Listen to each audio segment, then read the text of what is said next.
Hey guys, I am just leaving Wilmington, heading north on Highway 17. It's the road that runs up to Hampstead and then to Jacksonville and on up into places like New Bern and Little Washington. But I'm taking this up north and I'm going to get on Interstate 140, the belt line for Wilmington, and then cross over to Interstate 40. I'll let you guys sort of gather for the next minute, however many we can get.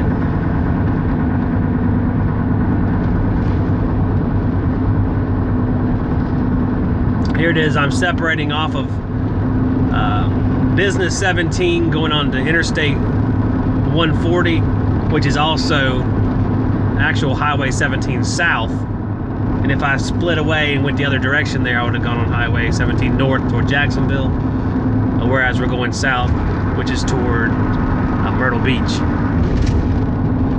Of course, we're a long way from Myrtle Beach, by about an hour and a half. Maybe a little bit more than that, depending on traffic. Give it about 30 more seconds, guys, while I get on the on-ramp here.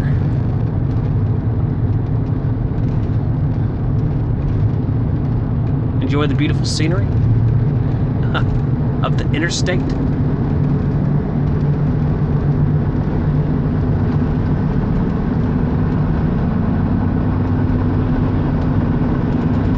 My truck's so slow. There's always someone that gets off the on-ramp and tries to zip around me. There they go. Jag off. Get the fuck out of here.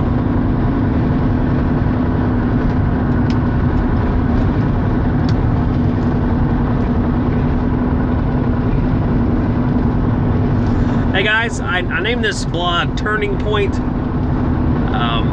And what I want to talk about is I went on the second phase of my apartment maintenance. My apartment maintenance, there's about 50 some odd apartments, and there's a building called the Senior Building, which houses elderly folks only, or those, you know, usually in their 60s or 70s.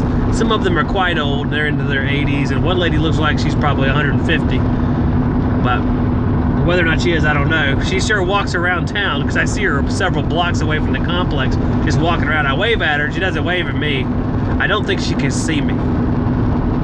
I don't know, maybe she doesn't like me. That's just as possible. But I was doing these maintenances, and I got finished with the Senior Building, which there'll be a video coming up of some of the stuff I found, probably the week after next, because I think this week I've already got the videos lined up. Tonight's going to be target suction pressure, due to popular demand, and then Wednesday or Thursday I'm going to have two videos because they're both pretty short. One of them's going to be Snowball's dead, and where I'm troubleshooting a Climatuf compressor, and the other one is I cannot remember offhand, but I'm sure it's wonderful. Just might be not remembering what it is. But I was doing the second phase of these maintenances, and I moved out of the Senior Building complex into the next building. There's 4 buildings in this particular complex. I'm doing this one building by itself, then I'm doing the last 2 next Monday, because one of the buildings only has 4 apartments. So these larger buildings have 12 apiece, and then the Senior Building has like 20-something. So I'm doing the second set, and for years I have warned these ladies that run these apartments that we're gonna reach a turning point. Thus the name of the blog. Aptly named.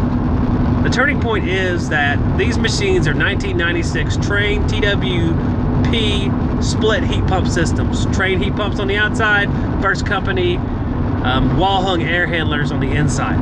And you've seen them in my videos. There's been a ton of videos on these because there's so many. Usually I find myself out there a few times a month at least. And as time goes by, it's more and more, obviously because they're getting older.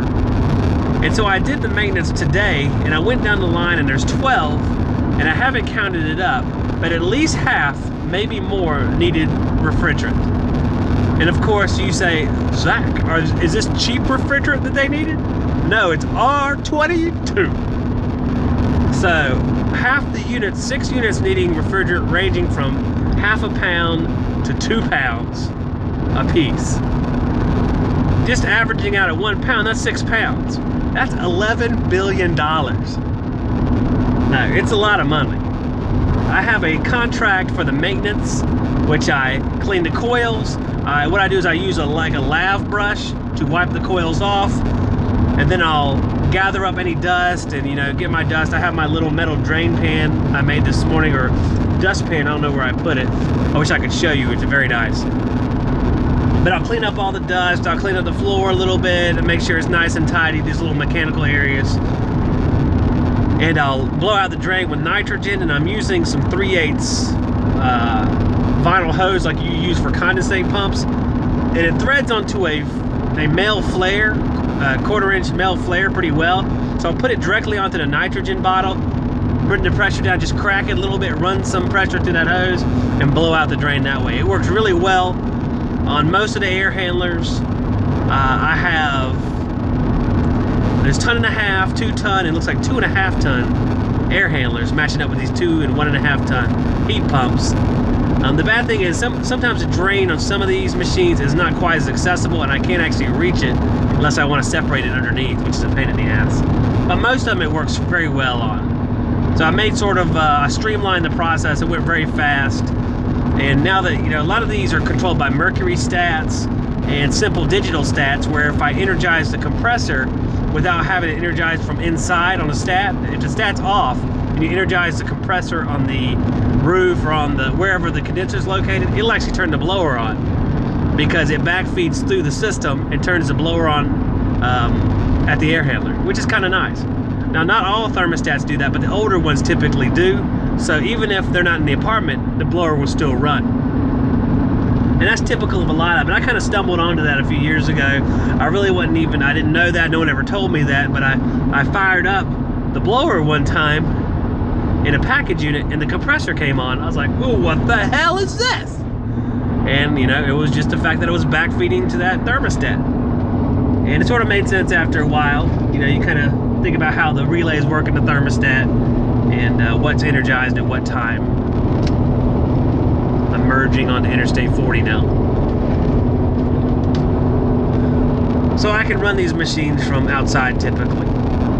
So I'll go through every single apartment and clean them up, and then I'll go to the outdoor units and I'll check all those out by turning them on from outside. And most of them, you know, I'll shoot for, I'm not doing target superheats on all these units, but I know generally what superheat I'm looking for. You know, I don't want to see temperatures coming back to the compressors in the 40s, because most of the apartments, I can remember what general temperature they were when I was inside. And it's not perfect, it's not an exact science, but I know if I have a 50-degree superheat, that's way too high, which some of them were. And so I'd bring them down into the 20 to 25 range, just so it's not going to freeze up, it's going to cool the apartment just fine. It's not a perfect system, and I'm able to do a little bit of service to each one of them. You could do one by one more in-depth services, but they really didn't want to. I proposed a more in-depth service. They didn't want to do that because it cost too much money. And to tell you the truth, these old beaters, they really don't deserve all that, because I'm going to charge them up enough where the compressor is going to be cooled by the return gas, and it's going to be pretty close to that target superheat.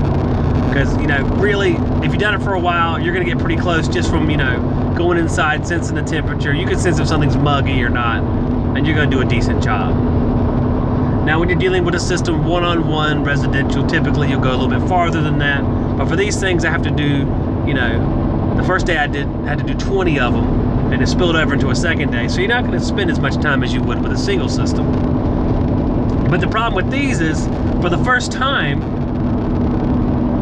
over half of them needed refrigerant. Many more of them on the roof and the senior building needed refrigerant. Not half, thank God, because there's 20 some up there.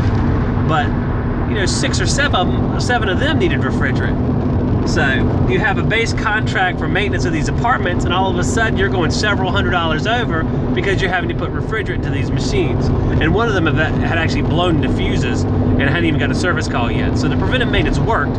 It caught that problem. We reversed it. And putting the refrigerant in as well at the same time saves money, but it sort of sheds light on how many problems the complex has. And as we near the phase out of R22, it's going to sort of reach a head where they didn't heed the warnings I had as far as you need to start changing some of these things out, not because they won't last forever, but just because times are changing and you need to change with them, or you're going to have a big expense all at once. Now, some of them have been switched to 407C. I've changed 2 compressors. They've been switched to 407C. Let's see, 2 of them at least are 410A. Maybe 3 of them are 410A. I can't remember. Maybe 3 of them. I can't remember. I put in a Goodman system and a Bryant system, so I know there's 2, but there might be 1 more as well. So you have probably 10% of them that are not R22, but 90% of them are. So they're going to have to start weighing the options, and I hope I can articulate. I'm probably going to type up a letter on the company letterhead to say, hey guys, this is what I see so far. You really need to start thinking about this, and maybe thinking about doing a few of them at a time if that's possible. Because maybe you could get a better deal on it, or maybe I can offer them a better deal if they'll do like 4 changeouts at once or something like that, or 4 changeouts in a row. But it's really how much money do they want to spend, because even though that might be a great idea, they might not have the money to put into that, which is kind of scary because they have that huge complex that's heading for a cliff, and they're going real fast, like Thelma and Louise there. They're going to go over the side eventually. So I know you guys probably work on places like that.